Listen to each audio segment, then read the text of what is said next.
How do I remove super glue from my surfaces using WD-40? Hello viewers! In today's video, we'll tackle a sticky situation many of us have encountered: how to remove super glue from various surfaces using WD-40. Super glue can be a lifesaver, but when it ends up on surfaces where it doesn't belong, it can be a real headache. Don't worry, WD-40 can come to the rescue. What is WD-40? Firstly, let's get to know our main tool.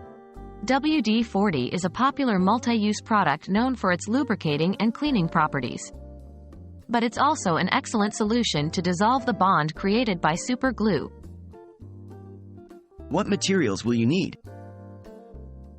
To follow along with this video, you're going to need WD-40, a soft cloth or sponge, warm soapy water, rubber gloves for safety. Ensure to work in a well-ventilated area, as WD-40 fumes can be quite strong.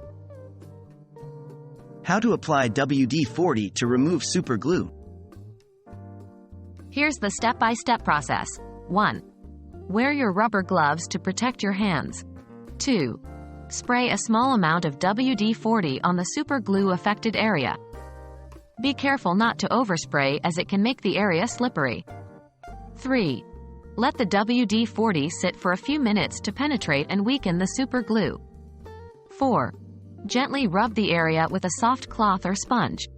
You should notice the super glue starting to break up and lift off. 5.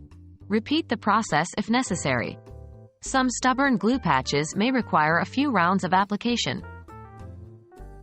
What to do after the super glue is removed?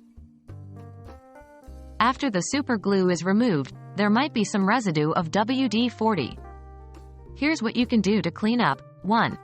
Wash the area with warm soapy water to remove any remaining WD-40 and super glue residue. 2. Dry the surface completely using a clean, dry cloth. This will prevent any potential slips or falls.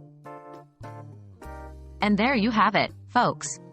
We've demonstrated how to remove super glue from your surfaces using WD-40. We hope this video has been helpful. Remember, with a bit of patience and the right tools, even the most stubborn super glue doesn't stand a chance. Thanks for watching, and happy cleaning!